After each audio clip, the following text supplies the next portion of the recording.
everyone. This is a short tutorial on understanding as to how to use and understand model context protocol and how do we use the model context protocol. In this session, we'll embark on a journey to understand the crucial role of context in large language models and how MCP provides a powerful framework to manage and enhance this context.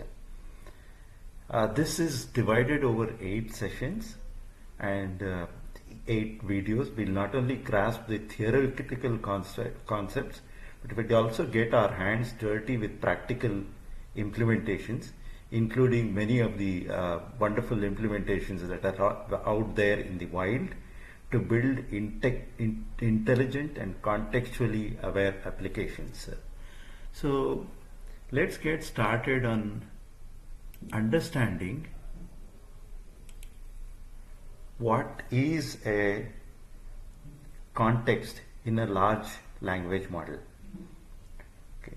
When we interact with a large language model, we just don't provide a question. We also often provide additional information. This is the context. This context which fits within the LLM's input window is often very crucial. It provides the LLM with specific details, background, constraints.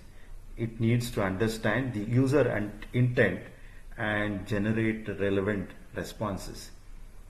Now imagine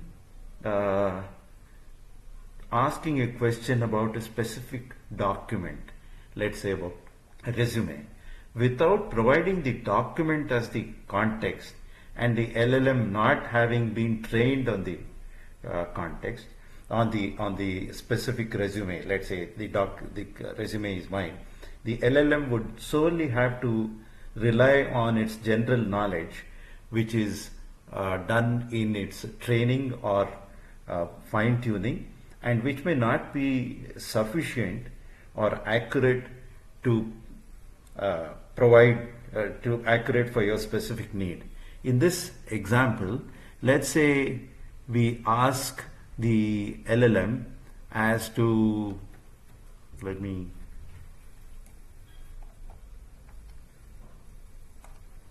ask the LLM the question, what are the main features of MongoDB? And let's say the LLM has not been trained on providing the features of MongoDB. Now, if I were to retrieve this document, retrieve this information somehow intelligently from the Mongo documentation, and then pass that in as additional input. So I pass this input and this input, of course vectorized, into the LLM. The LLM would now be able to give you the relevant features of the question that we have posed. Well, that's pretty neat. But what are the challenges that we face? Now, the key challenge that we often look at when we are working with LLMs is the context length. LLMs, despite their impressive capabilities, can process only a certain amount of text at a time by defined by their input window, often measured in tokens. This limitation becomes a bottleneck when we need to process large amounts of information, such as lengthy documents, often collected from multiple sources, extended conversations that we often need to keep track of. When this input exceeds the limit, remember, whenever you pass in a new query prompt to the LLM in a chat window, it has to keep the context of all the previous queries and the responses that it has given. Now, when this exceeds the limit of the token size, the input, the LLM often truncates, effectively cutting off parts of the information. This leads to loss of crucial context and significantly can impact the quality of the generated output. Think about summarizing a long research paper and then you ask a certain number of questions about the research paper. The research paper itself has a whole number of annotations which we need to often refer to. We pass these URLs, which results in a very lengthy dialogue, and the LLM may not be able to keep that dialogue, and this may result in truncated input, which may result in the LLM often giving you incorrect information, or worst case, it may even hallucinate. Herein comes the model context protocol. This is where the model context protocol comes into play as a powerful solution to the challenges that we have just discussed.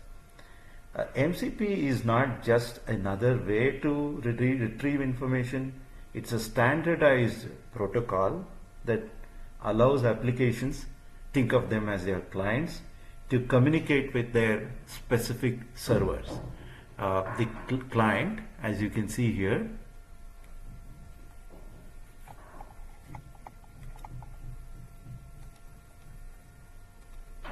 the client often poses a query in a very standardized way and also gives you the context key. Okay. These context servers, which we call them as MCPs, are designed to be intelligent about managing the server context. They go beyond simply retrieving and throwing everything at the LLM. The MCP allows sophisticated techniques such as breaking the output into manageable lengths, context lengths, like what we see out here,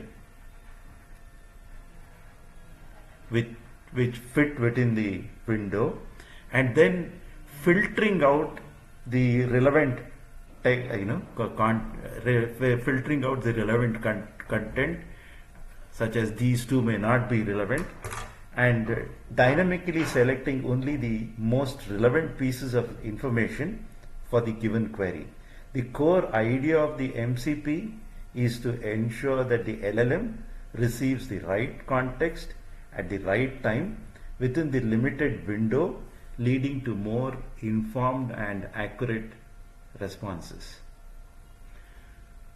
Now let's look at why look at MCP at all. Why don't we just use RAG? While RAG, which we will explore shortly, is a good starting point, it has its drawbacks. First thing, we'll bump into the context window limit if we retrieve too much information.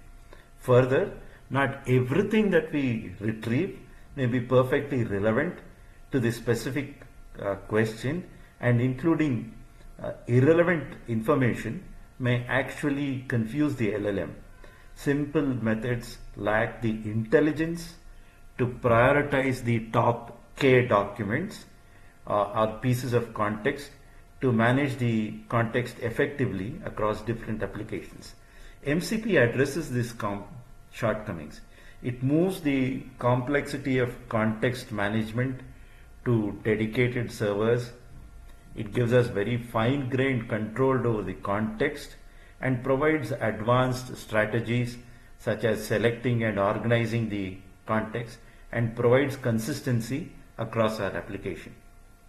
Now, in the next session, I am going to walk you through a simple MCP client at this point in time. Don't worry too much about this slide.